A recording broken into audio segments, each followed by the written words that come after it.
Happy weekend to you guys. How's everybody doing, man? Let's take another look at where we're at here with this boat build. Couple things that I've done. We know we got the bilge pump in and the inlet and all that. So yeah, the electrical wires. I just don't videotape a lot of stuff. I don't know. I don't know. Whatever. Maybe I'm not meant for this, but I got all the electrical wires ran. Now that it's daytime, I can kind of show you here. There's an LED in the back.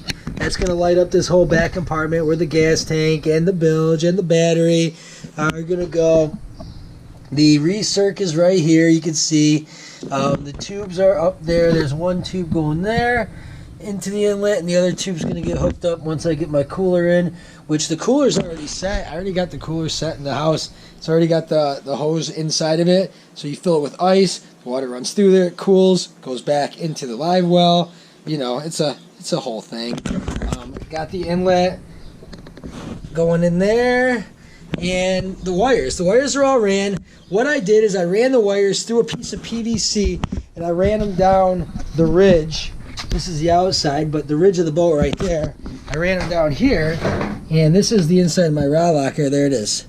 So all the wires are ran through that piece of PVC, and they all come out here and there, which ultimately is going to be through this hole, which goes underneath this step.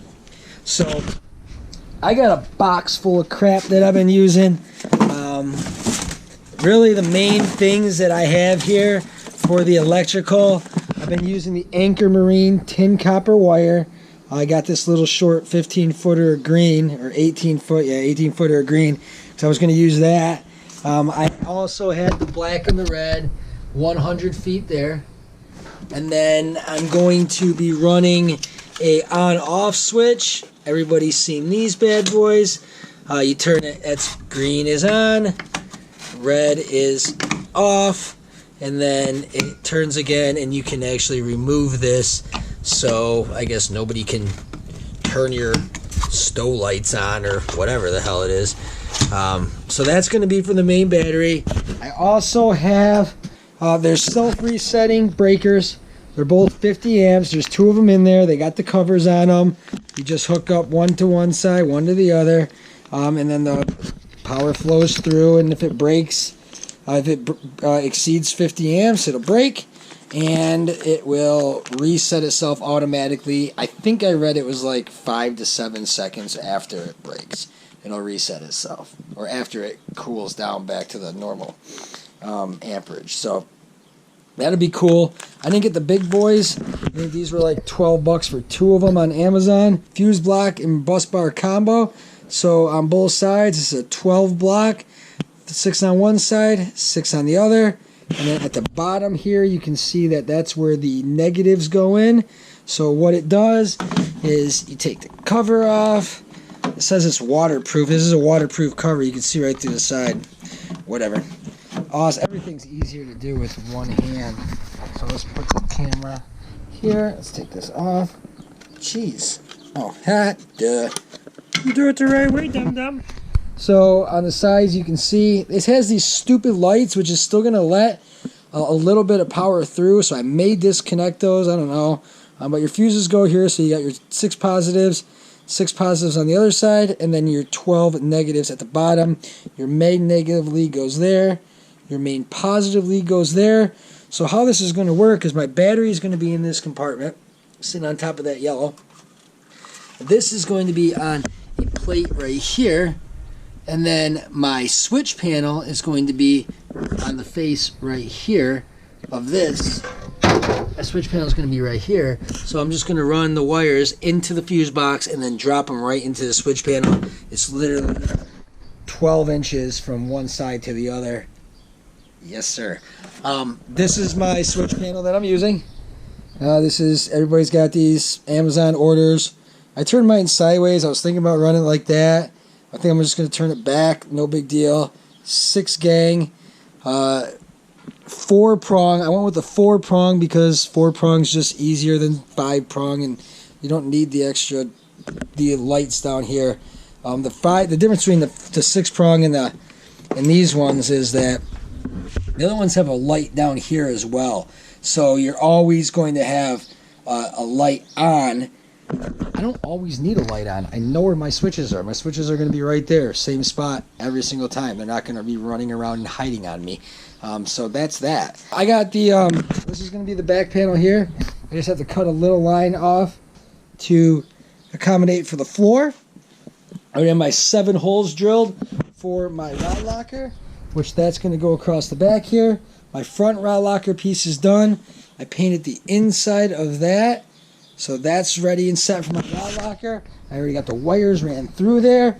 I took this black, it's like a floor runner type deal that's got the diamond plate on it. Yeah, there you go. You can see that there. And I cut that to fit. It lines up perfectly. And that is going to be the floor to my rod locker. So any water that falls down there can easily drain. If I got to take that off, no big deal. It's just a piece of plastic, a piece of rubber. So that's that. And I have my front piece of my rod locker, which I covered in the same material right here. And that's drying. So that's actually should be dry. Let's take it apart and see what happens. And this is the roll that you get. You get a roll of this stuff. It's like $12. Real nice thick plastic. I mean, it's legit. You can't rip it or anything. It's I don't know what it is, just 1 mil maybe. But that's cool. I like it. I mean, I think it looks cool. And I did. But there's that. I used carpet glue. Oh yeah. I glued it overnight. Look at that. It ain't coming off. I mean, I'm not going to try to get it off, but it's not. Oh yeah. That's on there. That's cool, man. The slide. Right. Heart. It's got to slide in perfect. There we go. Maybe a little gap there. Let's see what I can do to fill that gap. But that lines up. So that'll line up like that. And all my rod tubes will go right through there very nicely. So any water that comes in here will hit this and fall down and drain to the floor very nicely. Got a piece of aluminum that's going to go around the side here. And I'm actually just keeping this. I already painted it, that gloss gray, that's that Ford gray. So the rod locker's almost done. We are back in business. We got the rod locker started here as far as putting tubes in. I got 2 tubes and I got them strategically bent so they should all lay in there. But we'll see. Hopefully it works. In theory it's gonna work. 2 of them already in. 2 out of 7. I think it looks pretty darn good so far. What I'm doing, I'm taking the old heat gun, the old school Black & Decker right there. Works perfect. I'm taking the tube and I'm putting it in the reverse. Oops. I'm taking it from the back and I'm putting it in the front, just like so.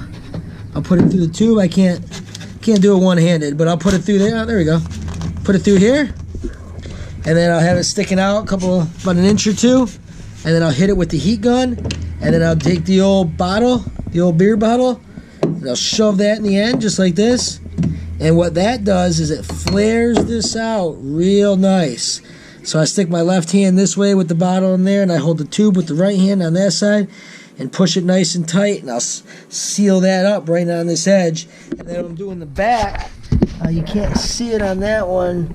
But what I'm doing is I'm taking these hose clamps, stainless steel hose clamps, and I'm putting those around the tube and tightening those up against here, so the flare on this side is going to hold them tight in, and the hose clamp on this side is going to hold them from sliding out. And then what I'm going to do as well is I already got the inside 2 done. I got a couple pieces of just this pink foam. And I'm going to fill it in as I go. Easy enough. I'll put 1 piece there. I may put another piece here. Yep, because that'll lock that in. Put another piece right here. And then once I do this side, I'll put probably a piece here. So this one will sit on top of that because these are all an inch apart. They should be. We'll see what happens. but let's get this rod locker done, fam. I'll show you when I'm heating up the next one. I'll show you what that looks like. But first, I'm going to get a couple set, and I will, yeah, I'll be back in a second.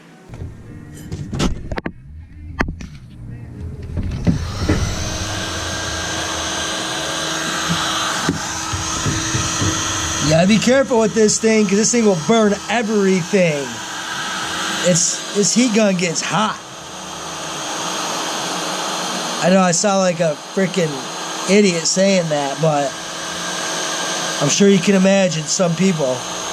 You don't want to point it at stuff. I'm pointing it in the tube right now, just on the edge. I did the other two the same way. Did not burn the plastic. I'm coming from the side.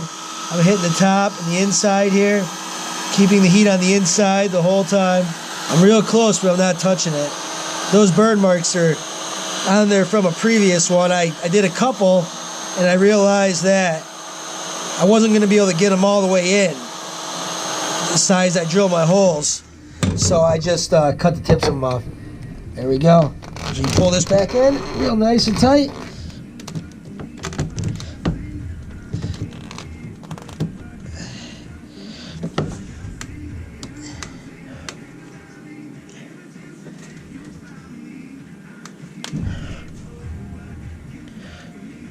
You gotta hold it in there too, because if you just take it back out, PVC will shrink back up.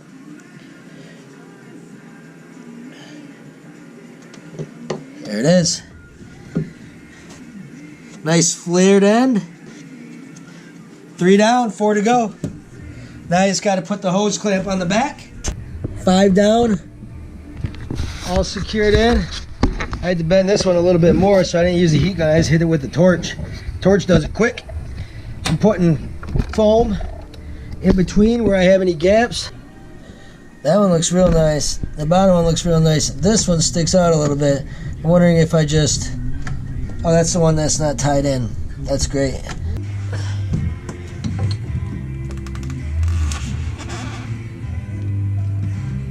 Even it up with the other ones. Smush it in there. Hold it tight. There you go. Woo! This one right here is kind of frustrating me. I want to fix this one real quick. Just this one side right here. I don't like it. Open her up a little bit more. There she blows. Look at that. Could I have fit one more in there? I don't think so. No, because how I had to screw it in. You see that screw right there.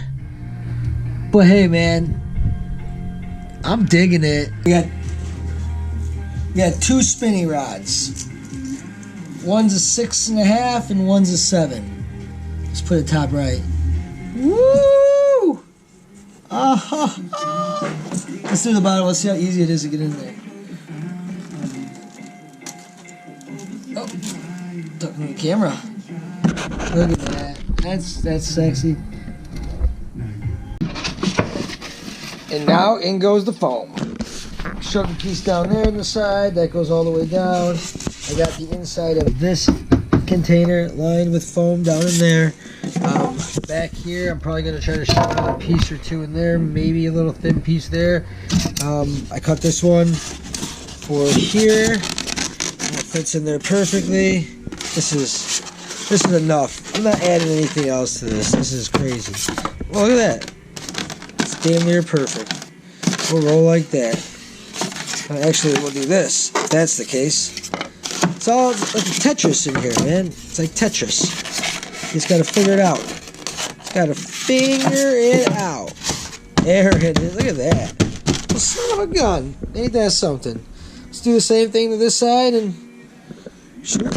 Rod locker is going to be a wrap. Oh, I got to do that side, but that side can't get done until the floor gets done, and the floor's right here, and I still got a nappy roll the top of the floor.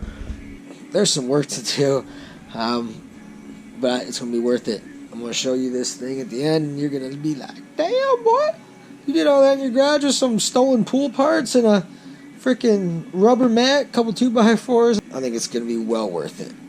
But we won't find out until the end. Put it in the water, she may sink to the bottom like a freaking rock, and be the last time anybody's seen this turd again. Oh, God, I hope not. God bless.